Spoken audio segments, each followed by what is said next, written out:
All right, I want to talk to you about a concept. I didn't make up this phrase and I don't even know who did. It's called patience equity. And we think about it a lot in our business that if you're trying to fundraise from people, we believe that the reservoir from which their generosity comes is the same reservoir that holds their patience.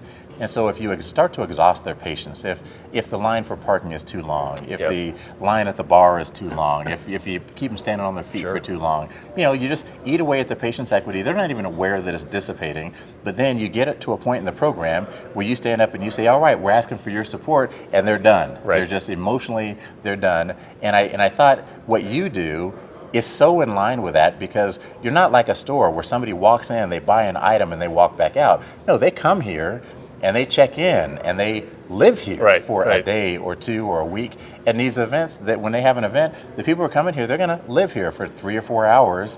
And how do you nurture those people? And the specifics of how do you avoid situations that are going to create this patience equity depletion in your guests? Right.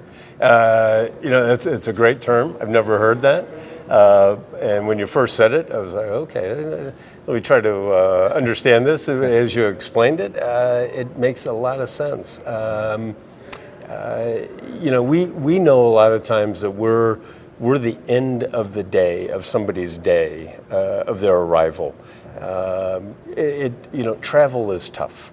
So whether that started at home, getting up late, or there was a line at the airport, right, or whatever it was, it took a lot of work for somebody to get here, typically, even if it's for a day event, right? The traffic, getting through the traffic, getting home, getting changed, taking care of the kids, whatever it is. So it starts wearing on you really before you get here. And so we always think about that we're at the end. So how do we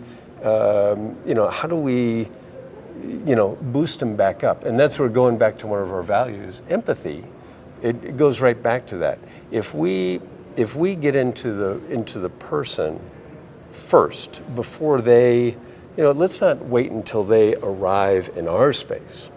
How do we make sure when they hit our door that we are entering their space? It's a hard concept, but the more we can get into their space, understand, empathize where they've been, the more that I think we can help them move forward. So, real specifics, what happens on the front drive?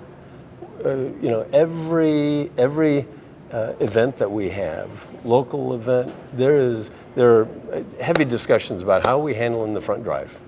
How many people are on? How are we moving them? How many cars do we have? What are we doing? Because you got to get them in. Right. One of my biggest anxieties for events is not once they get here, but how do they get to the hotel? The traffic, the changes on 15th Street, on Welton, on California, the traffic backs up. So unfortunately, some of our guests could be sitting in traffic right around the corner, 2 blocks from us, for 20 minutes, 30 minutes. So we talk about that. But once you hit the drive, you're in.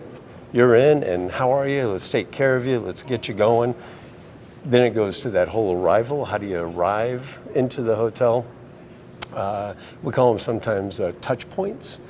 So there's an arrival touch point. And how do you start that off? Because I think if you got to wait to get in, you got to wait to give us your car, you have to wait in line to get your drink. You're right. By the time you say, open up your wallets, that person could be done. Sure.